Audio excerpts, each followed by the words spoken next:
Hi everybody, it's Dr. Taylor. I just wanted to talk to you today about bulletproofing your feet. So why is it so important to have strong, stable feet? Well, the foot is the base of the kinetic chain for your entire body.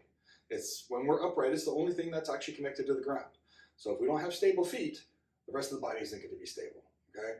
So stable foot will have the knee, the hip, the pelvis, the spine, everything will be in alignment. You'll have good balance, you'll have good posture, you'll have stronger athletic performance and better force production and shock absorption. All right, so if the foot collapses, the arch caves in, you can see everything in that whole chain, right? The knee collapses in, the hip collapses in, the pelvis and SI joint and the spine, everything has to compensate to get around it. All right, so let's talk about how to assess your arches. So stand in front of a full-length mirror if you can, and take your shoes and socks off, and I want you to stand there. Now, most people, when they know they're being tested for posture, they will stand up nice and straight. So I want you to just kind of march it out real fast, take a couple steps, and then just come to rest. All right, now look at your feet. Are the arches down on the floor? Okay, are the knees caving in? Are the feet turning out? How do your hips feel? Now let's do a dynamic movement assessment. So let's just look at a squat. You can stand with your feet about shoulder width apart, slightly turned out, and do a squat. And as you squat, those knees should stay over the toes. The arch should be maintained. Okay. If your feet collapse in and the knees collapse in, we lost stability in that foot. All right. So the first thing we want to do is kind of wake up the foot. Best way to do that was with a little soft tissue mobilization. The lacrosse ball or golf ball are very popular, but these are very hard. And I only advise these if you're able to sit down and use it. All right. But if that's all you got, that's good. Just sit down, search around for some tender spots.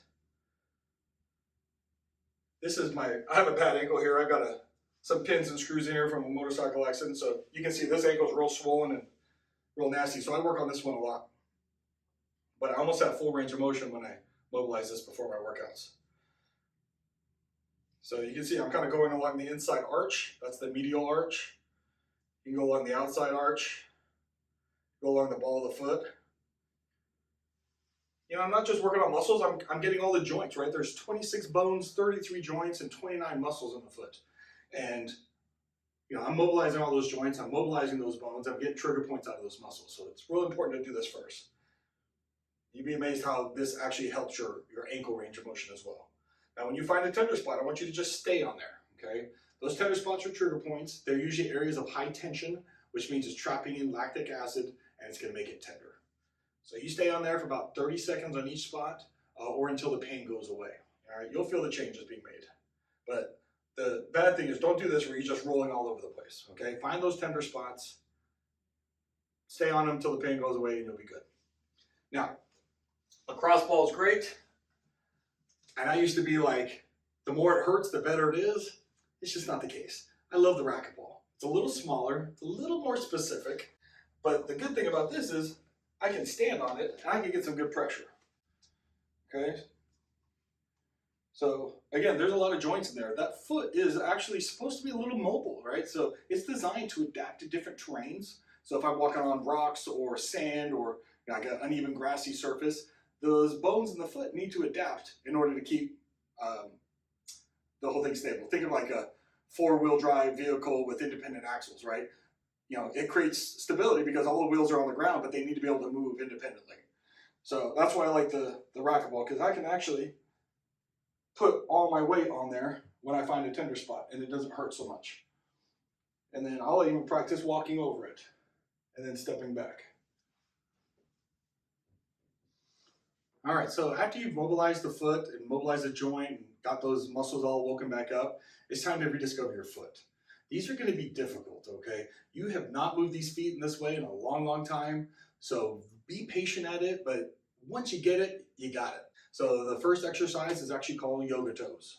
So you're going to be sitting down, all right, spread your toes out a little bit, and you're going to push your 4 toes down and lift your big toe up. All right, hold that. Now push your big toe down and lift your other 4 toes up. All right, practice that until you can do it pretty smoothly. Notice I am not moving my knees. A lot of people cheat, don't be a cheater, and they just roll their knees in and out. And that lifts up the toes, okay? Don't do that. Keep everything still. If you need to, like, hold your knees and lift your big toes up, big toes down, 4 toes up, okay? And then we'll move on to the next one. All right, and actually the next one is just the toe spreader, okay? So a wide foot is a stable foot. So you need to be able to spread all those toes out. So practice spreading your toes out. All right, if you need to, you can, do it yourself. Spread them out. And just feel what that feels like. And then try to maintain it. Don't let them come back in. All right, now the next one is toe reaches. All right, a lot of people like to do, crunching of the toes, but that's not functional, right? We don't walk around, we don't stand, and we don't squat with our toes crunched together. So what we want to do, this helps activate the intrinsic muscles of the foot, okay? These muscles that start and end in the bottom of the foot. So get a book or something, that's lifted. You use a weight plate or something, but you want your arch, or I'm sorry, not your arch, but the ball of the foot right on the edge. All right, and you are going to reach down with your toes like I'm doing with my hands. Not crunching, but reaching down. You should feel this right in the arch of the foot. We're activating some muscles we probably haven't used in a while. Muscles are weak. It's a good feeling, okay? So hold again for about 5 seconds and do that for about a minute as well. Now, the next concept is called the foot tripod, okay? This is what's going to create our stability.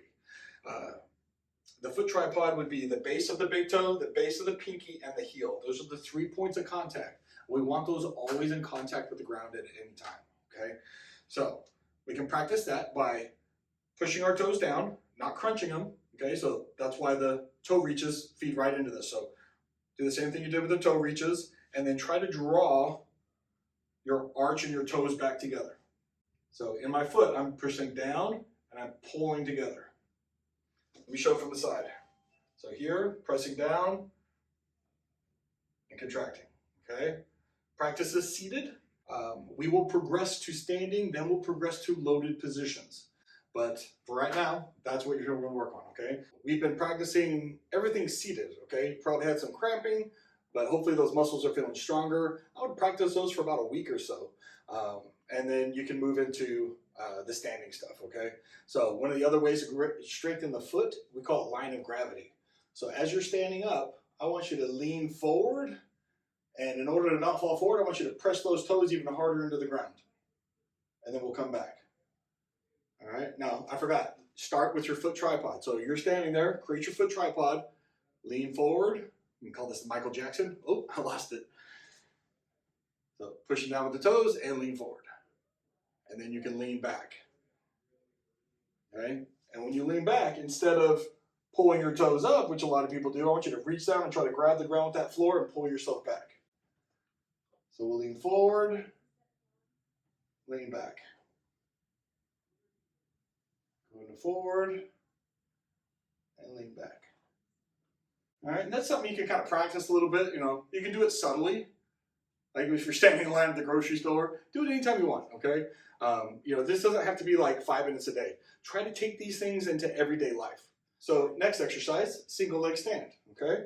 So again, creating the foot tripod. Just lift up your leg. Grab the ground with those toes. Try to spread them out. Do everything we just did. Spreading the toes out. Foot tripod, nice and stable. Let me show you from the side. So we're here, foot tripod, spread my toes out, and we go up into that position.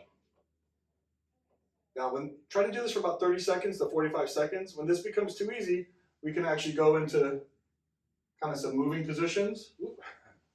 We're here, we go back, we go here, and go back. All right, and when you want to progress from there, we can load the leg. You can get some dumbbells or kettlebells and do the same thing. Load the leg, create balance and stability. All right. Another exercise is important is the calf raise. Okay, so now we're going to work some of the intrinsic muscles of the foot, or sorry, extrinsic muscles of the foot muscles that start in the calf. So as we go up onto a calf raise, what I see a lot of people do is they go onto the outside of their pinky toes. We don't want to do that, all right? We want to go through the foot tripod. right through the middle, and then come back down and back up. Now to progress from there, we'll do single leg.